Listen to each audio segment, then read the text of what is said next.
Come on in, have a seat on the couch, enjoy the stream of the On Fek Circle, presented by JFtC and the Jays from the Couch radio podcast. This little misadventure streams at you live every Tuesday at Jays from the Couch time, which of course we all now know is 7 p.m. Eastern time. That can be seen in the live stream on the Jays from the Couch YouTube channel, on its Facebook page. And if you're in the Twitter sphere, go to @JaysFromCouch. You can catch the live stream there as well. I am your host, the Feckless Wonder, Steve Fek. Back for episode 8 of the On Fek Circle. Special episode to a degree. This week, we let you guys decide what the topic was going to be. Before we get into the meat and potatoes of episode 8, let's talk about the Mothership program, the Jays from the Couch radio podcast, hosted by Sean Doyle, generally populated by a rotating cast of couchers. There's opinions, there's analysis, there's humor. Most important, there are hot takes at the end of every episode, something that you can take away from that podcast and think about during the course of the week. And the odd chance you actually get to see a Blue Jays baseball game during spring training, you can actually try to apply your knowledge to see if you're seeing what we're seeing. And the cherry on the sundae, even though it happens on Thursday for Jays from the Couch, is the Sunny Side of the Dome. And that's hosted by my friend and colleague, Karen Suter. We tease her. We say she's the girl with the Blue Jays colored glasses. It's more than that, folks. It's pure Blue Jays. I've never really come across someone that is such a deep, passionate fan of a team that can just detach herself, give really good, to-the-point analysis, and yet still remain positive. I mean, she's remained positive through pretty much everything this offseason. So you need to make sure you tune in Thursdays. That is also on the YouTube channel and can be streamed live also at the Facebook page and on Twitter. So this little adventure for episode 8, we decided you're the producer, you're the director. I put up a couple little live snippets during the course of the week, and we asked you to vote on 3 topics that we wanted you to choose what you wanted me to talk about this week. And of course, it's going to have a unique twist, being the American Blue Jays fan that I am. But in many ways, I mean, I'm a true Blue Jay. I mean, Blue Jays, you look at the cap and it's, it's cute, and it's, well, not really cute, but it's, it's attractive, and it's, it's really catchy. And it's like, boy, that's the emblem I want to have. But a real Blue Jay in real life, and I've got a whole flock of them to dive bomb me every morning, they can be mean. Okay. I mean, they are aggressive. And in a lot of ways, the On Fek Circle is a more aggressive take on the Blue Jays news that JaysFromTheCouch.com brings you on a regular basis. There's generally calm, rational, numbers-based analysis, and then there's a lunatic's rambling. That would be the On Fek Circle. So for episode 8, we gave you 3 topics. The first one was, and I thought this is the one that was going to win, but it got the fewest votes, actually. It's what Blue Jays players, or which Blue Jays players, to be grammatically correct, had the most to prove in spring training games this year. And I emphasized games because it doesn't really matter really that Kirby Yates is easing into things and recovering from his elbow surgery. It doesn't really matter how Nate Pearson is coming along, from his groin problems. And I'm sure that at some point, Reese McGuire is having groin problems this spring down in Dunedin as well. Those things don't matter. It's what's happening on the field, and not wins and losses, and God forbid ties. It still drives me crazy. Ties. I understand it's an exhibition game. It's bad enough you're playing 7 innings, 7.5 innings, 5 innings, whatever it is you decide to play in the middle of the game. At least play it to conclusion. But anyway, it's what's happening on the field. Are players making adjustments? Are they feeling more comfortable in a position that perhaps they haven't played before, or that they're trying to see whether they can play? That was a topic I thought might be the one that won, but nope, that got pretty much blown apart. The next one was spring training surprises, at least so far. And I think that there could have been a number of surprises. I think that people are really curious to see a lot of the young pitchers. I think they're curious to see, how Simeon adapts, adjusts to second base, how Kevin Biggio does at third, what's going on with the outfield. So, I mean, that could have been an interesting topic. That came in a close second. It was 2 votes behind what the winning topic was, and that was, we're going to play Who Would You Rather See Play game. And to get us in the mood, give me just a second here.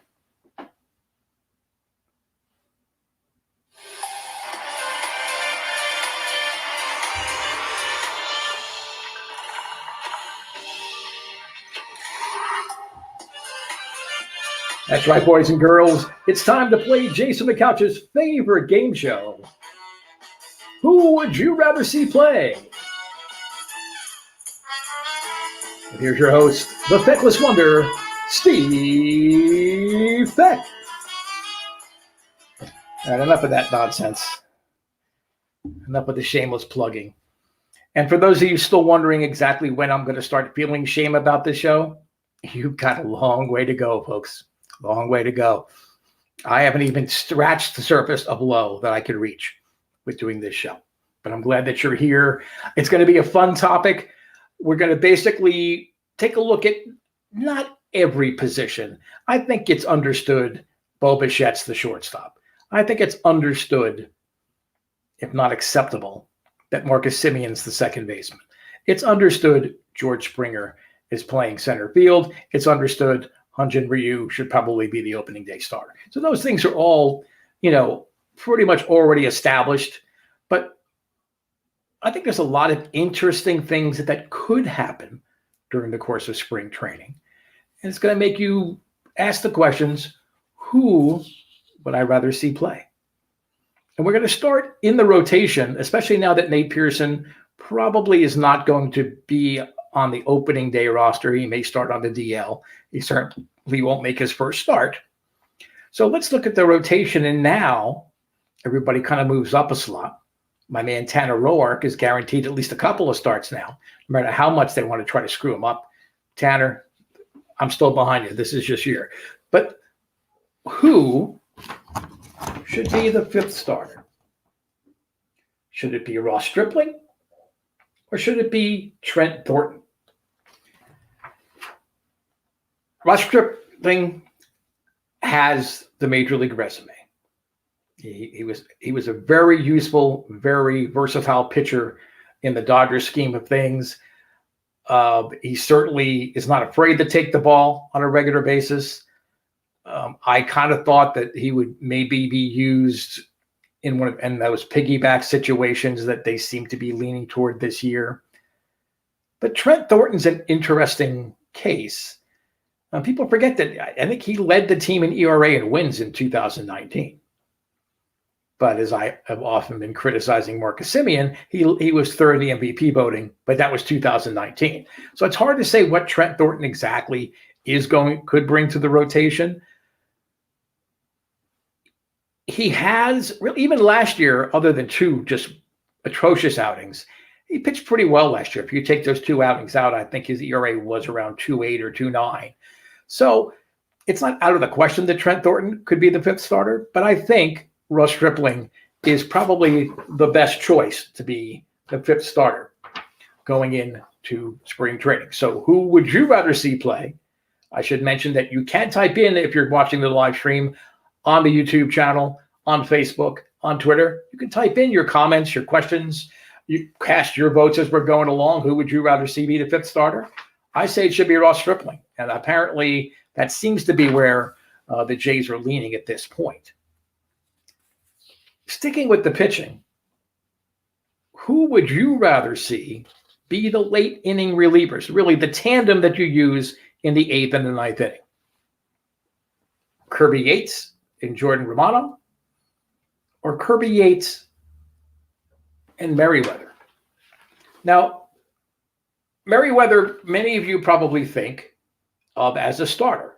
The Jays continue to try to lengthen him out and see if he works in the rotation. I think he could be a dominating late inning or leverage inning reliever. I truly do. But I don't know that he's ready to do that. And Jordan Romano certainly has earned the shot to be, if not the closer, then to be the eighth inning guy. Or if they're going to go with the leverage deal, maybe Romano is the Andrew Miller prototype. He comes in the fifth inning. Even guys like Josh Hader come in fifth, sixth inning, pitch multiple innings, and just blow by you. So my take would be Kirby Yates is the closer. Romano is your eighth inning, maybe even your seventh and eighth inning guy. That is your leverage late inning relieving tandem. But don't sleep on Merriweather. I think this might be the year, if they use him right in relief, that trade starts to pay off. It starts to pay dividends for the Blue Jays, because really, to this point, it was kind of a loss leader kind of a project there. So we have pitching. This one is one I think it's going to cause the most consternation when we talk about it. Who should the backup catcher be? Should it be Alejandro Kirk, or should it be Reese McGuire? You have to hand it to McGuire. He has somehow kept his place on this roster despite some really atrocious offensive numbers. I think he really regressed defensively over the last season and a half. But Danny Jansen's going to be the guy. He's going to be the primary catcher. And I'll go out on the limb and say Danny Jansen, if he can manage this pitching staff, I really think that he can be an all-star catcher this year. Okay, the thing about Merriweather, going back to the questions on the screen, thank you, Nelson, is 4 to 5 pitches. That's why they like him to start. If that's the traditional thinking, why can't you use 4 to 5 pitchers in leverage reliever situations? This is something that, certainly the Blue Jays pitchers, it's not just guys that throw hard. They have guys that have command of multiple pitches, and they've been the masters. Okay, they've been the Zen masters of this mix and match, Garanimal kind of pitching staff that they've put together. And it would not surprise me, again, to have Merriweather succeed, maybe cut his repertoire back to 3 pitches. But I don't think there's anything wrong with a guy like Merriweather being able to go multiple innings in high leverage situations and really have batters off their kilters, wondering what they're going to throw. Good. He's got a fastball, but man, he does have, that great breaking pitch or that great changeup. So I don't know that it's out of the question that Merriweather would be a reliever, but you do make a good point. He does have a starter's repertoire, but I still say he could be a great late inning reliever. Back to the catchers real quick. I think everybody knows Alejandro Kirk has a bright future here in Toronto. Is it behind the plate? It would really be helpful if he gets 2 months down at AAA, catching on a regular basis, refining his game calling skills, and just getting regular at-bats. He's not going to get as many at-bats with Danny Jansen in the picture. So send him down. So I would say, at least for now, Reese McGuire, I would rather see play as the backup catcher. He'll be gone soon enough. Don't worry. If he makes the opening day roster, it's not the end of the world. He's eventually going to have to give way to McGuire, and then Marino's probably not far behind. So he'll eventually be DFA'd, but I think to start the season, it should be Reese McGuire as the backup catcher. Now, who would you rather see play the corner infield spots? Not just first base or third base. Who would you rather see start at the 2 corner infield spots? Would you rather have Vlad play first base and Kevin Biggio at third base? Or would you rather have Biggio play first base and have Vlad get his wish and play third base? For me, it's a no-brainer. I just had an article on JaceFromTheCouch.com in the last couple of days saying that Kevin Biggio could very well emerge as their answer to third baseman. I made the comparison that Kevin Biggio has the mental makeup and the baseball acumen to be the Derek Jeter of third baseman. That's how highly I think of Kevin Biggio. And I think a lot of his teammates, a lot of the coaching staff would agree he is that kind of player. Vlad playing at first base, he can relax a little bit. I like the fact that they said to him, go out and be a Gold Glove first baseman when they sat down and talked about his desire to play third base. There's a lot of players that have a lot of desires, but you ultimately have to do what's best for the team. And Guerrero is so young, you need to do what's best for your career. So maybe down the road you get a shot to play third. I mean, Miguel Cabrera switched back and forth for quite a while with the Marlins, and even when he went to the Tigers, he played some third base. But your position is first base, Vladdy. So I think that is the ultimate combination of having Vlad at first, Kevin Biggio as your third baseman. Who would I rather see play? Vlad at first, Kevin Biggio at third. So we're through the infield. And again, if you have any input, anything that I say drives you crazy, which probably does, just don't hesitate. Type in your comments either on the YouTube channel, and while you're there, make sure you click on subscribe so that you get all the notifications of all the great programs coming up. Facebook, same thing. Type your comments in. Twitter, you can go to @USFJs, but really you should go to @Jays from Couch. Type in your comments, and we'll be able to debate, if you will, or engage in conversation, which is my goal of every show, is to engage in conversation. So let's turn to the outfield. Oh, thank you, Nelson. Loving it so far. That's great. That's great. Just make sure that you leave your address in the comments so that I can mail you the check later. I do appreciate the things. It is great to talk Blue Jays baseball. I know a lot of people that tune into the show on a regular basis don't think it's great that I talk Blue Jays baseball, but I have a very different perspective. I speak the truth as I see it. It doesn't mean that I'm right, but I'm not going to back off. I am that Blue Jay. I'm going to dive bomb you with information that I've gathered and things that I believe. And then together we have conversations and you can form your own opinions from there. So we agree that Springer is going to be the center fielder. So who would you rather play center field? For me, it would have been Jackie Bradley Jr., but Ross Atkins obviously has been taking some long naps lately, so he didn't think about trying to call Bradley's agent and get that sweetheart deal that the Brewers signed him to. So we got Springer in center. What are we going to do about left field? Who would you rather see play? Lourdes Gurriel or Teoscar Hernandez? And Hernandez has been getting some reps in left field. I think he will continue to get that. Lourdes Gurriel was a Gold Glove finalist. I'm not quite sure how he was a Gold Glove finalist, but he was a Gold Glove finalist for his left fielder. So he would probably have the upper hand. Who would I rather see play left field? Probably Randall Grichuk if he's not going to play right field, but we're going to get to that in a second. But I would say Lourdes Gurriel. He must have done something that people saw, that people think he can be a above average left fielder. He should hit. He's young enough. He's still developing. I think that Teo Hernandez, as we're going to discuss when we talk about right field, really is a DH type. And I know he came out and said, well, I really don't like to be a DH. Well, I don't like to be 5'8", but I am. And Teo, you're a DH. So if it's going to mean you're cashing playoff shares at the end of the season, I think you can swallow your pride and, lick your wounds and be the DH.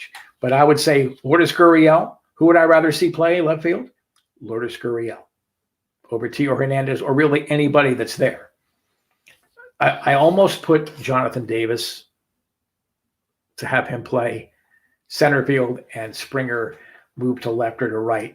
But it wouldn't hurt to have him, just like we talked about Kirk earlier, him getting some at-bats in the minors. So who would we rather see play left field? I say Lourdes Gurriel. What say you? Teo is a DH. Nelson, you need a job? I can add you to the staff.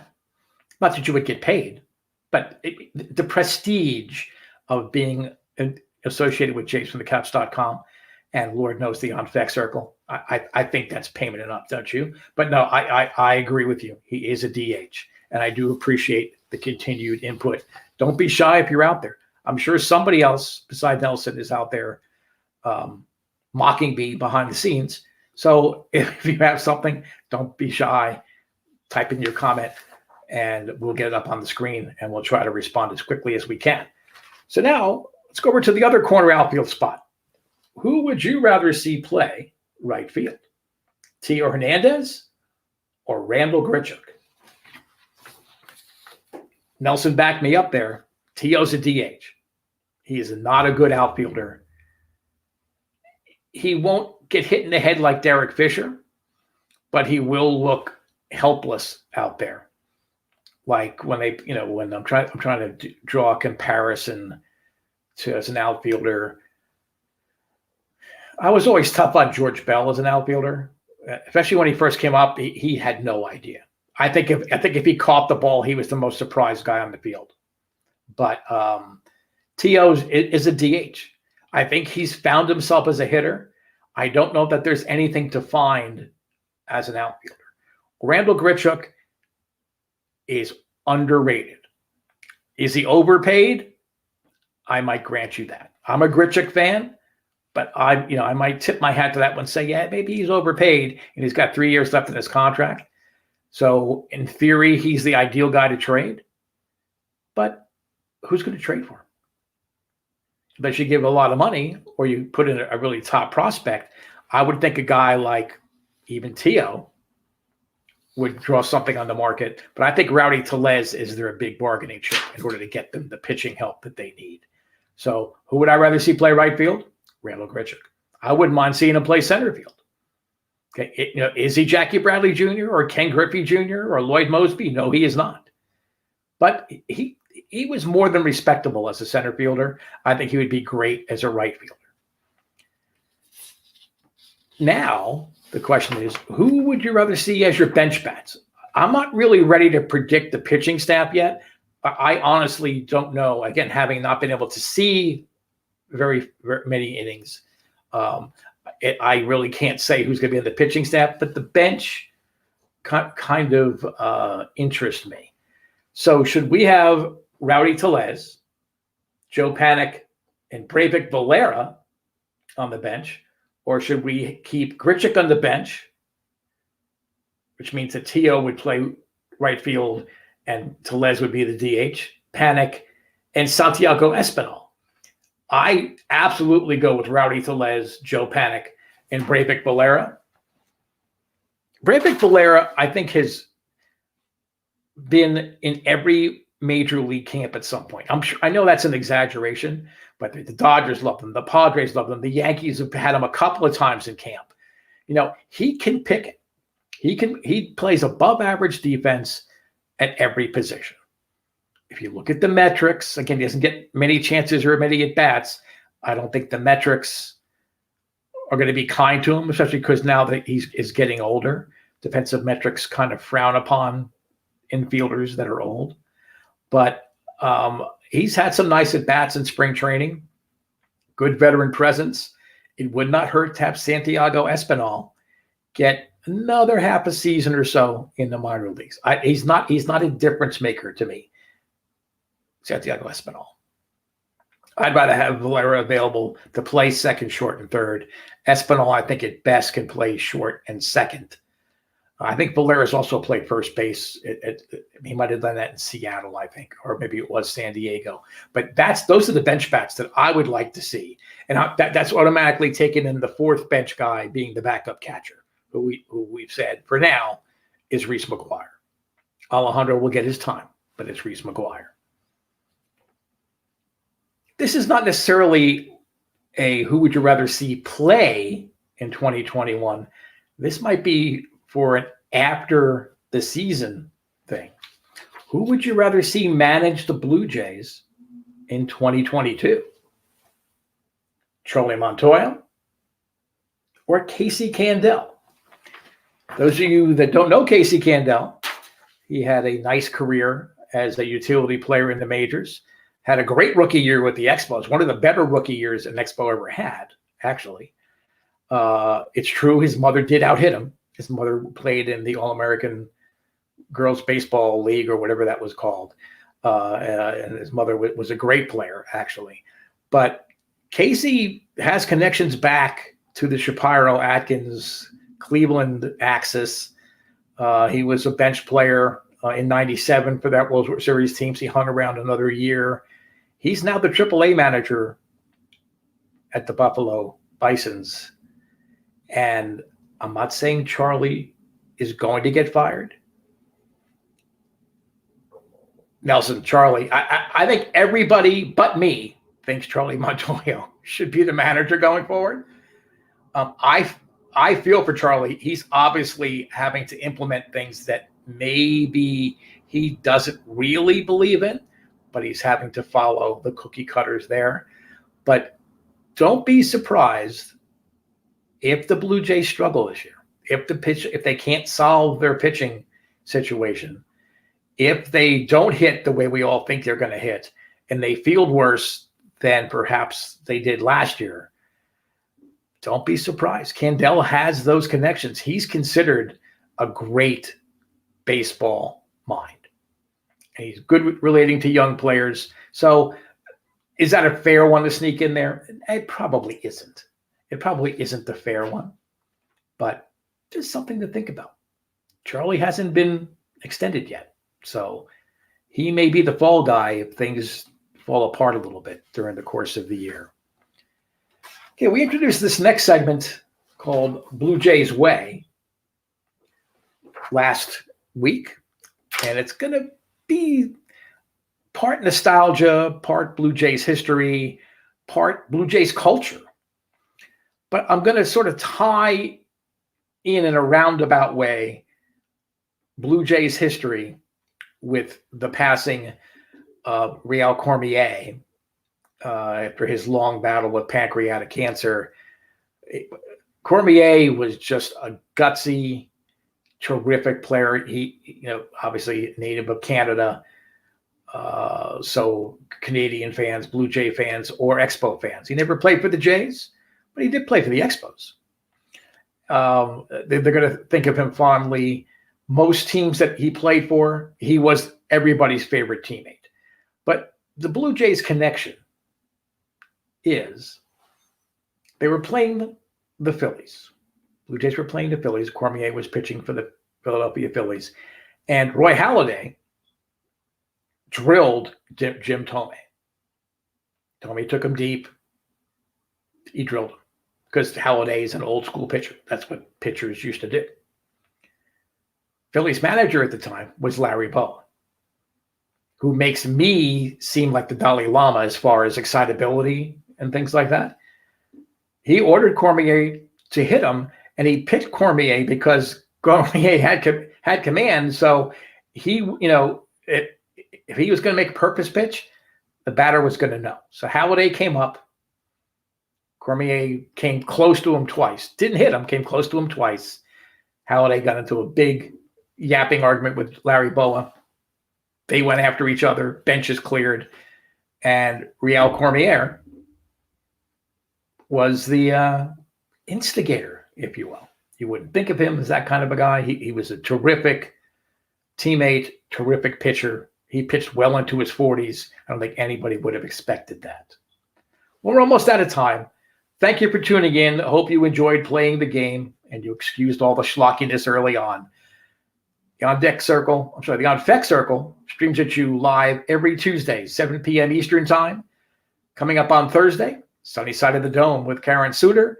And every Sunday, episode 252 of the podcast, hosted by Sean Doyle, Jays from the Couch radio podcast.